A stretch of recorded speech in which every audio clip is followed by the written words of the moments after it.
Every country on earth at the moment is reforming public education. There are two reasons for it. The first of them is economic. People are trying to work out, how do we educate our children to take their place in the economies of the 21st century? How do we do that, given that we can't anticipate what the economy will look like at the end of next week, as the recent turmoil is demonstrating? How do we do that? The second, though, is cultural. Every country on earth is trying to figure out, how do we educate our children so they have a sense of cultural identity and so that we can pass on the cultural genes of our communities while being part of the process of globalization. How do we square that circle? The problem is they're trying to meet the future by doing what they did in the past. And on the way, they're alienating millions of kids who don't see any purpose in going to school. When we went to school, we were kept there with a story, which is if you worked hard and did well and got a college degree, you would have a job. Our kids don't believe that. And they're right not to, by the way. You're better having a degree than not, but it's not a guarantee anymore. And particularly not if the route to it marginalizes most of the things that you think are important about yourself. Some people say we have to raise standards as if this is a breakthrough. You know, like, really, yes, we should. Why would you lower them? You know, I mean, I haven't come across an argument that persuades me of lowering them. But raising them, of course we should raise them.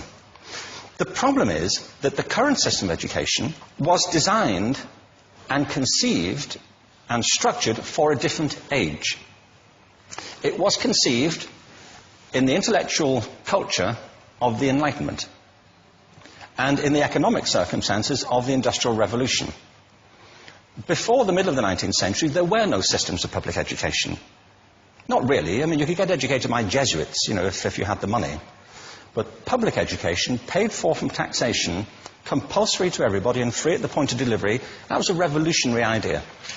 And many people objected to it. They said it's not possible for many street kids, working class children, to benefit from public education. They're incapable of learning to read and write, and why are we spending time on this? So there's also built into it a whole series of assumptions about social structure and capacity. It was driven by an economic imperative of the time, but running right through it was an intellectual model of the mind, which was essentially the Enlightenment view of intelligence. That real intelligence consists in the capacity for a certain type of deductive reasoning and a knowledge of the classics originally, what we come to think of as academic ability.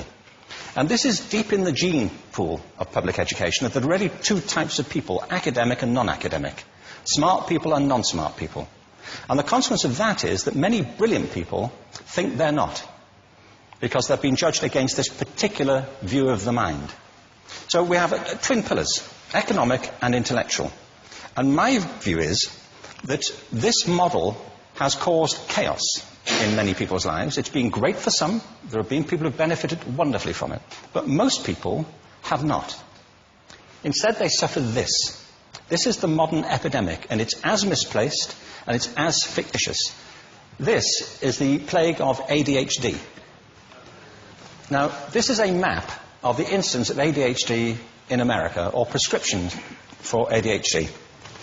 Don't mistake me here. I don't mean to say there is no such thing as attention deficit disorder. I'm not qualified to say if there is such a thing. I know that a great majority of psychologists and paediatricians think there is such a thing. But it's still a matter of debate. What I do know for a fact is it's not an epidemic. These kids are being medicated as routinely as we had our tonsils taken out. And on the same whimsical basis, and for the same reason, medical fashion. Our children are living in the most intensely stimulating period in the history of the earth.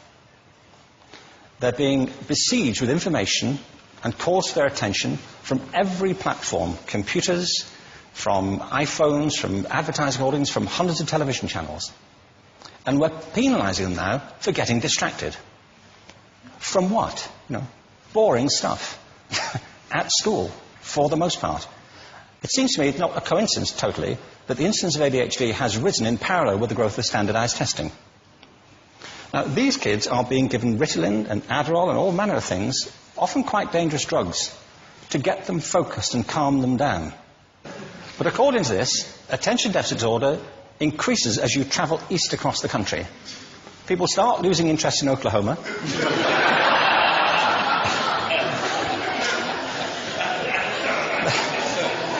They can hardly think straight in Arkansas. And by the time they get to Washington, they've lost it completely. And there are separate reasons for that, I believe. It's a fictitious epidemic. If you think of it, the arts, and I don't say this exclusively of the arts, I think it's also true of science and of maths, but I say about the arts particularly because they are the victims of this mentality currently, particularly. The arts especially address the idea of aesthetic experience. An aesthetic experience is one in which your senses are operating at their peak, when you're present in the current moment, when you're resonating with the excitement of this thing that you're experiencing, when you are fully alive. An anesthetic is when you shut your senses off and deaden yourself to what's happening. And a lot of these drugs are that. We're getting our children through education by anesthetizing them. And I think we should be doing the exact opposite. We shouldn't be putting them asleep. We should be waking them up to what they have inside of themselves. But the model we have is this. I believe we have a system of education that is modeled on the interests of industrialism and in the image of it. I'll give you a couple of examples. Schools are still pretty much organized on factory lines, ringing bells, separate facilities, specialized into separate subjects. We still educate children by batches. We put them through the system by age group. Why do we do that? Why is there this assumption that the most important thing kids have in common is how old they are? It's like the most important thing about them is their date of manufacture. You know what I mean? Well, I know kids who are much better than other kids at the same age in different disciplines, or at different times of the day, or better in smaller groups than in large groups, or sometimes they want to be on their own. If you're interested in the model of learning, you don't start from this production line mentality. It's essentially about conformity, and increasingly it's about that as you look at the growth of standardized testing and standardized curricula. And it's about standardization. I believe we've got to go in the exact opposite direction. That's what I mean about changing the paradigm. There was a great study done recently of divergent thinking. Published a couple of years ago. Divergent thinking isn't the same thing as creativity. I define creativity as the process of having original ideas that have value.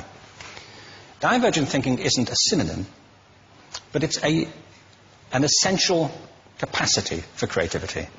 It's the ability to see lots of possible answers to a question, lots of possible ways of interpreting a question, to think what Edward de Bono would probably call laterally, to think not just in linear or convergent ways, to see multiple answers, not one. So, there are tests for this. One kind of cod example would be, people might be asked to say, how many uses can you think of for a paperclip? One of those routine questions. Most people might come up with 10 or 15. People who are good at this might come up with 200. And they do that by saying, well, could the paperclip be 200 foot tall and be made out of foam rubber? Does it have to be a paperclip as we know it, Jim? Now, there are tests for this, and they gave them to 1,500 people. This is in a book called Breakpoint and Beyond. And on the protocol of the test, if you scored above a certain level, you'd be considered to be a genius at divergent thinking. Okay? So my question to you is, what percentage of the people tested, of the 1,500, scored at genius level for divergent thinking? Now, you need to know one more thing about them. These were kindergarten children. So what do you think? What percentage at genius level? 80. 80, okay. 98%. Now, the thing about this was it was a longitudinal study. So they retested the same children 5 years later, ages of 8 to 10. What do you think?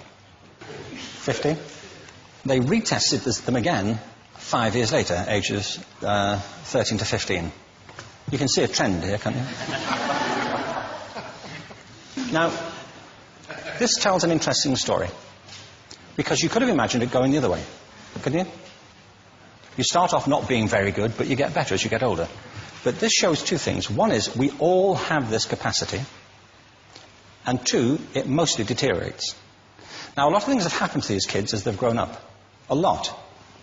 But one of the most important things that happened to them, I'm convinced, is that by now they've become educated. They've spent 10 years at school being told there's one answer, it's at the back. And don't look. And don't copy, because that's cheating. I mean, outside schools, that's called collaboration, but inside schools. Now, this isn't because teachers want it this way, it's just because it happens that way. It's because it's in the gene pool of education. We have to think differently about human capacity. We have to get over this old conception of academic, non-academic, abstract, theoretical, vocational, and see it for what it is, a myth. Secondly, we have to recognize that most great learning happens in groups, that collaboration is the stuff of growth. If we atomize people and separate them and judge them separately, we form a kind of disjunction between them and their natural learning environment. And thirdly, it's crucially about the culture of our institutions, the habits of the institution and the habitats that they occupy.